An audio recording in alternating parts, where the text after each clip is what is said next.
Bonjour à toutes et à tous et bienvenue pour cette présentation de l'appel à candidature pour la nouvelle mandature 2023-2026 du CNCPH. Je suis Jérémy Borroy, je suis l'actuel président du CNCPH, le Conseil national consultatif des personnes handicapées. Et donc, il me revient de vous présenter les grandes lignes de ce qui a été retenu pour l'organisation du prochain TNCPH et vous présenter l'appel à candidature et les règles du jeu ainsi que le formulaire pour candidater. Donc, je suis assis dans la salle Larocque du ministère des Solidarités. Je porte aujourd'hui une chemise blanche. À mes côtés, il y a une interprète en langue des signes qui interprète mes propos. La transcription simultanée apparaît en bas de l'écran. Et il y a par ailleurs, pour celles et ceux qui le souhaitent, dans la galerie Zoom, la possibilité d'épingler la vidéo des codeurs et codeuses en langue française parlée complétée.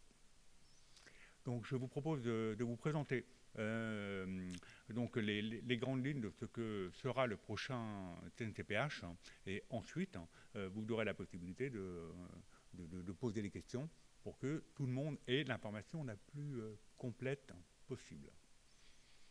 Donc, pour celles et ceux qui découvrent aujourd'hui le CNCPH, sachez qu'il s'agit d'une instance consultative qui implique et qui organise la participation des personnes handicapées et de leurs représentants à l'élaboration et à la mise en œuvre de la politique du handicap.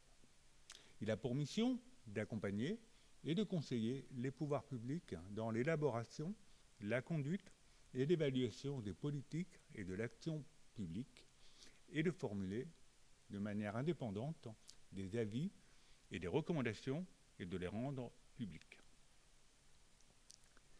Il s'agit donc aussi d'un espace de co-construction des politiques publiques avec les personnes concernées par les sujets relatifs au handicap et qui doit garantir l'expression des personnes handicapées et assurer la participation de tous les acteurs de la société en privilégiant la représentation et la participation des personnes handicapées.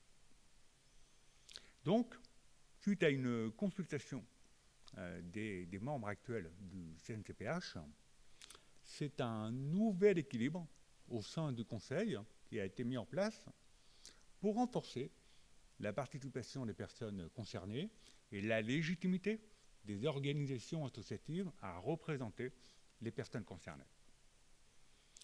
Le CNCPH sera donc composé de 3 collèges. Le premier sera celui des associations qui représentent les personnes handicapées. Il va représenter 60% du prochain conseil. Chaque organisation membre sera représentée par un titulaire et un suppléant.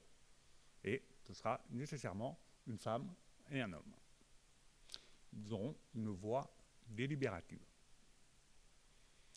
Un deuxième collège sera celui des associations qui représentent les familles de personnes handicapées. Il représentera 20% du conseil. Là aussi, chaque organisation membre sera représentée par un titulaire et un suppléant. Ils auront aussi une voix délibérative. Enfin, le collège des parties prenantes, il représentera, lui, 20% du conseil et il va permettre la représentation des organisations syndicales et patronales qui seront représentées chacune par un titulaire et un suppléant, par des associations et organismes de professionnels qui interviennent dans le champ du handicap et de la recherche. Ils auront un titulaire et un suppléant d'organisations différentes pour pouvoir élargir la participation de ces acteurs. Il y aura les collectivités territoriales, la CNSA et la représentation des 3 assemblées que sont l'Assemblée nationale, le Sénat et le Conseil économique, social et environnemental. Par ailleurs, ils auront aussi une voix délibérative. Par ailleurs, l'Assemblée plénière pourra être ouverte à des invités permanents, dont le défenseur des droits, la Commission nationale consultative des droits de l'homme, les conseils départementaux de la citoyenneté et de l'autonomie, les fonds pour l'insertion professionnelle, les hauts fonctionnaires au handicap et à l'inclusion, les sous-préfets référents handicap et accessibilité et, comme toujours, des administrations centrales. Une commission permanente sera composée de 24 membres, dont les vice-présidents qui animeront les travaux des commissions et des délégations et qui auront des missions transversales. Le nouveau TNCPH aura, avec son nouveau règlement intérieur, à préciser les règles pour prévenir les conflits d'intérêts et à préciser les modalités de déport des organisations qui pourraient être concernées lors de l'élaboration des avis et des votes de ces avis. Par ailleurs, toujours dans le prolongement de la consultation qui a mobilisé les membres du CNTPH actuel, nous aurons de nouveaux travaux au CNTPH, dont un rapport sur l'état de la France en matière d'accessibilité, d'accès aux droits et de mise en œuvre de la Convention des Nations Unies relative aux droits des personnes handicapées. Il aura également engagé chaque année l'examen du projet de loi de finances et du projet de loi de financement de la sécurité sociale. Le CNTPH précisera dans son règlement intérieur, en début de mandature, la liste des commissions et des délégations qui seront mises en place. Ces commissions et ces délégations pourront faire appel à des experts dont la liste sera arrêtée là aussi en début de mandature. Donc, maintenant, pour pouvoir composer ce nouveau CNTPH, c'est un appel à candidature qui est lancé dès aujourd'hui, que je vais vous présenter. Il a cette fois-ci vraiment fait l'objet d'une procédure la plus simplifiée possible, pour que tout le monde puisse, en fonction de l'endroit où il se trouve, puisse candidater. Il y a un comité de sélection qui sera mis en place pour examiner les candidatures et soumettre au gouvernement une proposition de composition de ce nouveau CNTPH. Et les membres de ce comité seront désignés d'ici la fin du mois de juillet. La représentation de la diversité des publics concernés et la représentativité des organisations seront recherchées. La composition des instances de gouvernance des organisations candidates sera examinée pour évaluer la place accordée aux personnes concernées. Une attention particulière sera par ailleurs apportée aux candidatures qui permettront au CNTPH de faire émerger ou de renforcer la participation et la représentation directe au cours de ces travaux, soit en plénière, soit à l'occasion d'autres travaux, des enfants, des jeunes, des femmes handicapées, des personnes vivant en milieu rural, des personnes qui sont accompagnées par les établissements médico-sociaux et des personnes qui sont discriminées ou susceptibles d'être discriminées en raison de leur sexe, de leur genre ou de leur orientation sexuelle. Après désignation des membres, la nouvelle mandature sera installée en septembre 2023 à l'occasion d'une séance plénière d'installation avant les universités de rentrée de l'instance.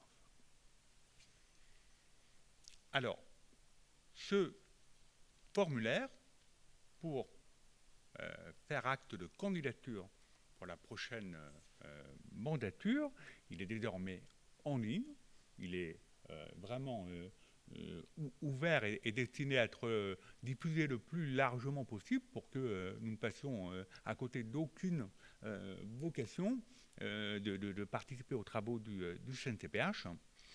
Et donc cet appel à candidature, il va demander aux personnes qui font acte de candidature d'abord de préciser le nom complet de l'organisation qui candidate. préciser l'objet social de l'organisation tel qu'il est formulé dans les statuts de l'association. Donc il s'agira soit de copier-coller, soit de reproduire mot à mot ce qui est indiqué dans l'objet social des statuts de l'association. Vous préciserez la date de création de l'association. Vous indiquerez les coordonnées de l'organisation. Mail, adresse postale, site internet, quand vous en avez un, et les comptes sur les réseaux sociaux, quand vous en avez. Vous préciserez si vous candidatez en tant qu'association représentant les personnes handicapées ou en tant qu'association représentant les familles de personnes handicapées,